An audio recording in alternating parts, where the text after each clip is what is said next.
Olá e bem-vindos a mais uma análise aqui no nosso espaço. Hoje o material que a gente tem na mesa é um pouco diferente.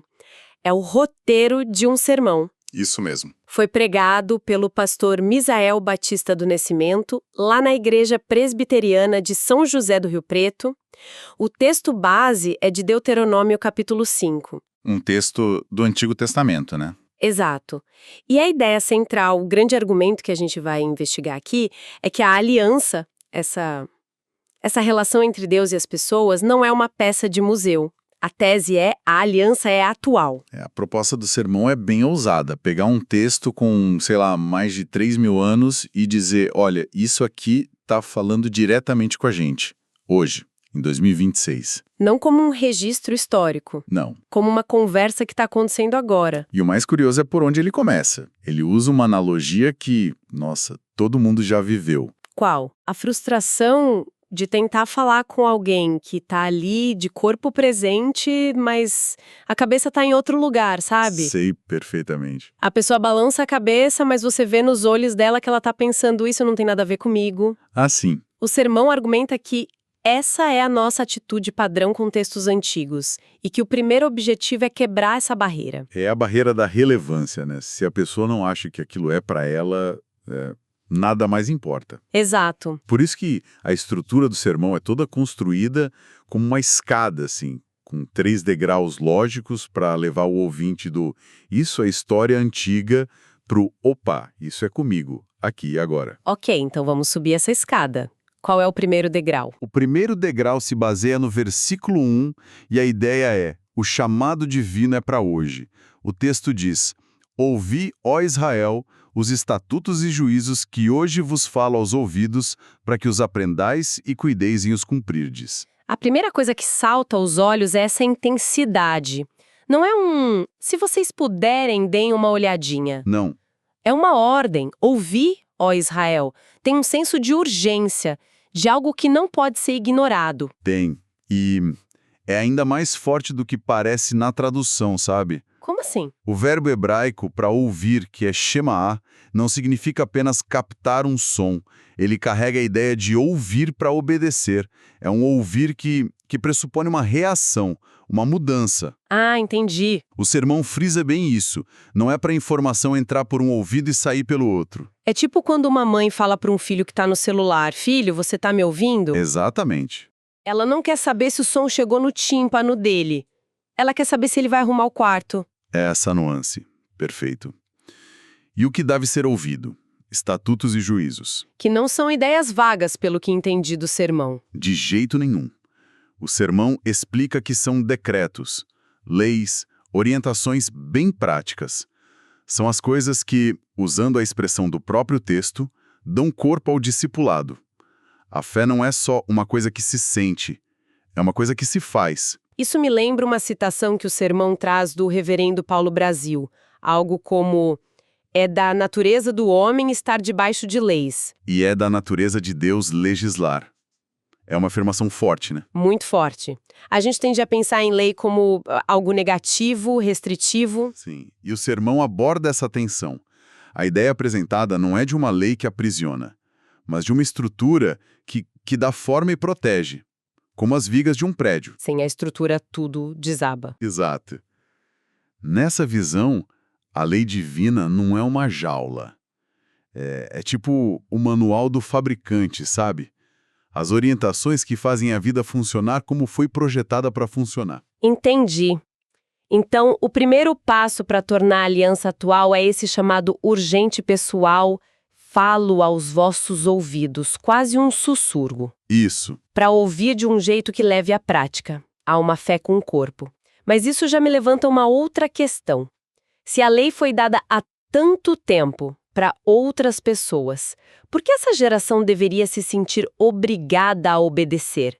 Não é, no fim das contas, uma história sobre os antepassados deles? E essa sua pergunta é exatamente a ponte para o segundo degrau do sermão, que é, para mim, o mais contundente de todos. Que é? A responsabilidade é pessoal e intransferível. E como o texto defende isso? Ele faz isso com uma frase que é demolidora no versículo 3.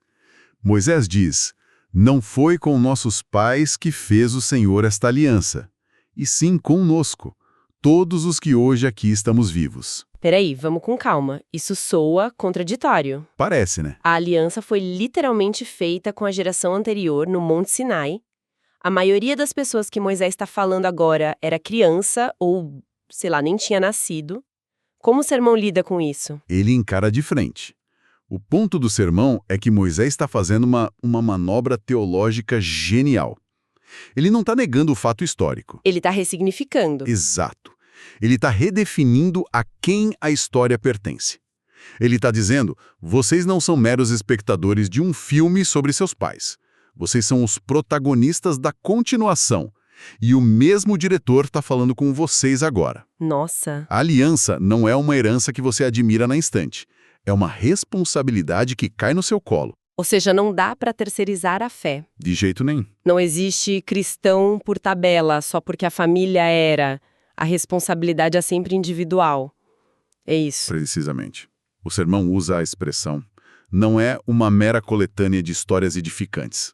A Bíblia, nessa perspectiva, não deve ser lida como um livro de história, mas como uma carta pessoal. E tem aquela outra analogia que ele usa que é muito forte. Qual delas? A de que a Bíblia é o único livro que é lido na presença do autor. Ah, essa é poderosa. Vamos desdobrar isso um pouco.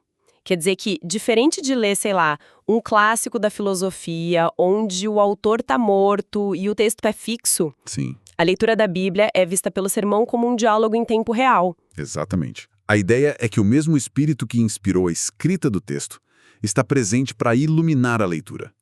Não é um exercício de arqueologia literária, é um encontro. Um encontro. A história deles vira a nossa história, no ato da leitura. A responsabilidade é nossa, porque o autor está na sala com a gente, esperando uma resposta. Isso muda tudo. A história deixa de ser sobre eles, lá atrás, e passa a ser sobre nós, aqui e agora. E falando em presença, os versículos seguintes falam que Deus falou com o povo face a face, mas eles ficaram com tanto medo que pediram para Moisés ser um intermediário. Exato. Eles não aguentaram contato direto. Basicamente disseram, Moisés, vai você lá falar com ele e depois você vem e nos conta. É intenso demais pra gente. E isso estabelece um princípio, né? Fundamental. O princípio da necessidade de um mediador, alguém que fique entre o Senhor e vós, como o texto diz. E aí que o sermão dá um salto de 1.400 anos e chega no seu terceiro e último ato. Que é a ideia de que a aliança é atualizada em Cristo. Exato. O sermão argumenta que essa necessidade de um mediador tão clara lá no Sinai não desapareceu. Ela foi, na verdade, elevada à sua forma perfeita. E a lógica é construída passo a passo. Primeiro, o Evangelho de João diz que Jesus é a palavra de Deus que se fez carne e habitou entre nós, cheio de graça e de verdade, e vimos a sua glória. A palavra e a glória. As mesmas coisas que estavam no Sinai e que deram tanto medo no povo. Exatamente. Aquilo que no Sinai era mediado por um profeta e assustava à distância, em Jesus se torna pessoal, acessível, encarnado. Faz sentido.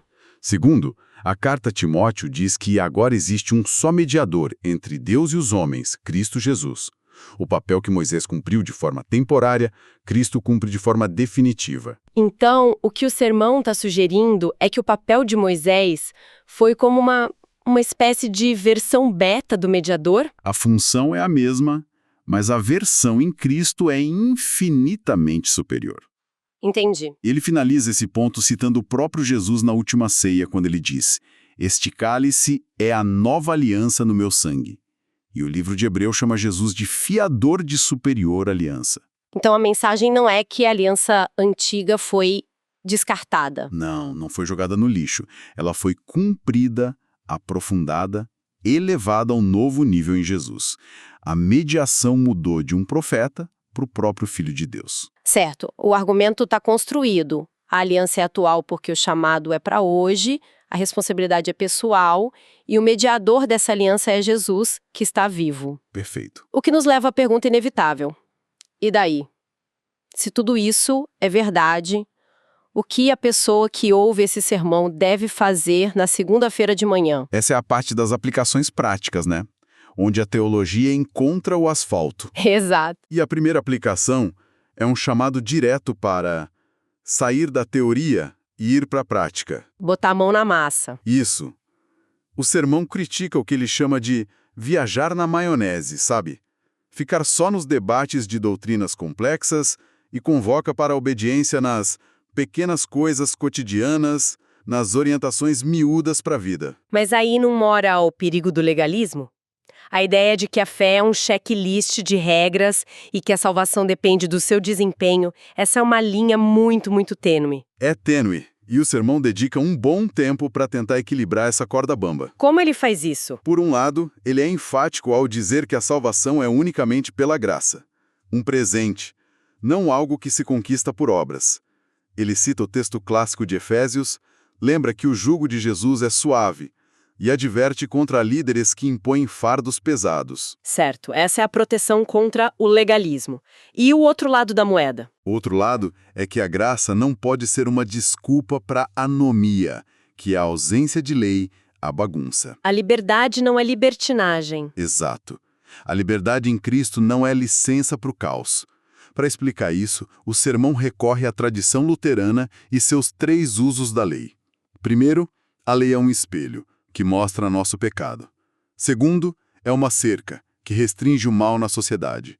E terceiro, para o cristão, a lei vira um guia, um mapa que orienta o caminho da gratidão. Entendi. A lei não te coloca no caminho, mas uma vez que a graça te colocou, a lei te ajuda a não sair dele. E depois esse chamado à prática. A segunda aplicação é tornar tudo ainda mais pessoal. É o momento em que o sermão diz: a mensagem é para você. Ah, e aí vem a analogia do Joãozinho. Isso, ele volta para a sala de aula. O professor explica, faz uma pergunta e o Joãozinho tá lá, pensando na morte da bezerra. O professor precisa parar tudo e dizer: ei, Joãozinho, tô falando com você. É uma pergunta direta à consciência de quem ouve. Será que a gente entendeu que Deus está falando com a gente, nominalmente? É engraçado como a gente faz isso, né? Ouvimos uma mensagem e o primeiro impulso é pensar em como ela se aplica perfeitamente ao nosso cunhado, nosso vizinho. Ao chefe. Ao chefe. Raramente o primeiro reflexo é aplicar nós mesmos. É um mecanismo de defesa, né? Essa aplicação tenta furar essa bolha. E, por fim, a terceira aplicação é um chamado à ação, um call to action. Uma decisão. Uma decisão. A lógica do sermão é que uma pregação do evangelho não é uma peça de teatro para ser apreciada e aplaudida. Ela exige uma resposta. Não dá para ouvir tudo isso e sair do mesmo jeito, indiferente. E qual é o convite final? O convite final é para que a pessoa firme ou renove a sua aliança com Deus através de Jesus. Ali, naquele momento. E ele termina com uma imagem que resume tudo, certo? Sim, uma imagem que é puro evangelho. O sangue foi vertido e a tumba aberta. Nossa. É a declaração de que a parte mais difícil já foi feita. O caminho está livre. A vida está disponível em Jesus. A única coisa que falta é a nossa resposta. Ok, vamos amarrar tudo isso. Nós analisamos como um sermão pega um texto antigo de Deuteronômio e o transforma passo a passo de um evento histórico para um chamado pessoal, urgente e que exige responsabilidade hoje. Isso. A ideia central é que essa relação com Deus, a aliança, não é uma relíquia, mas uma interação viva, contínua, que hoje é acessível através de Jesus. Perfeito. É a jornada de um texto antigo para se tornar uma palavra viva e pessoal. E essa jornada, curiosamente, nos deixa com uma tensão. Uma pergunta final que o próprio sermão, ao tentar equilibrar tudo, acaba amplificando. E qual seria essa pergunta? O sermão, por um lado, insiste na obediência às orientações miúdas para a vida, na importância da disciplina. Por outro, ele condena com a mesma força o legalismo, os fardos pesados. A religiosidade opressora. Exatamente.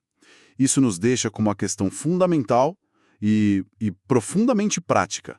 Onde exatamente fica a linha que separa a disciplina espiritual que estrutura a fé da opressão religiosa que o próprio evangelho promete abolir? Como cultivar uma obediência que nasce da gratidão, sem escorregar, quase sem perceber, para a armadilha do legalismo que aprisiona a alma?